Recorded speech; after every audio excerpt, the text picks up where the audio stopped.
I'm Nakhavoly outside Church Street Junior Public School, where parents here are beginning to think yet again about a potential strike and what that could mean to their families. The Elementary Teachers Union receiving a no board report, meaning they'll be in a legal strike position in the next 17 days. The Secondary School Teacher Union also received a no board report on November 1st, but have not finished voting on the strike mandate. Now, if they vote yes, those teachers will be in legal strike position as of November 18th.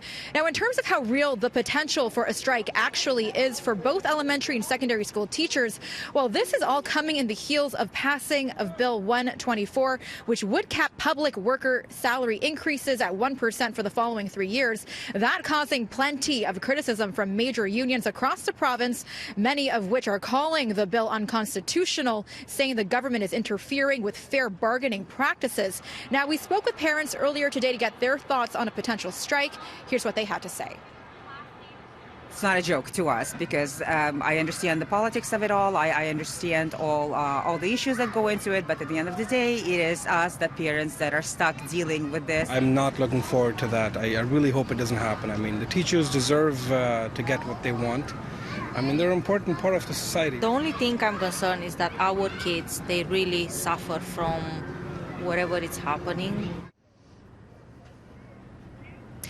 Now, some are saying this is just fuel to the fire for what is major tension between Ontario teachers and the province.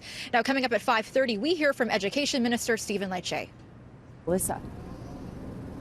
Yeah, plenty of reaction to this bill. The bill would see public sector workers' salary increases capped at 1% per year for the next 3 years. And Ontario teachers, they're saying that this could potentially affect them in the middle of contract negotiations with the province. Regressive, unconstitutional, and shameful. Those are the words describing Bill 124 from some major unions in the province. 4 Ontario unions representing teachers and education workers issuing a statement saying they strongly condemn the passage of Bill 124 by the Ford government, saying in part, protecting a sustainable public sector for future generations act tramples on collective bargaining rights and targets public sector workers with unfair austerity measures for the next 3 years. Leader of the opposition party, Andrea Horvath, also pushing back, saying it's a bill that makes no sense. What's going to happen?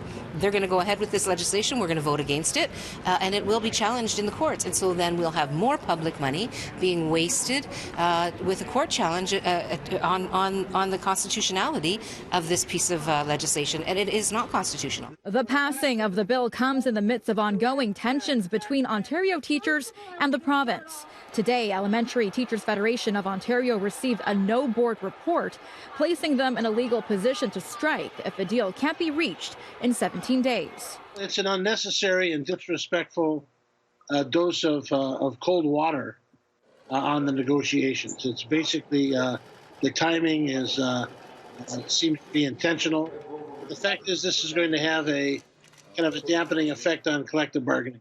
It's clear that the various unions have been escalating over the past weeks, irrespective of the passage of the bill, and that escalation doesn't achieve our aim, which is keeping kids in class and helping provide predictability for families. So, notwithstanding their steps, we're going to continue to be constructive. Critics calling out the Ford PCs, saying salary caps like this are typical signs of mismanagement on the government's end.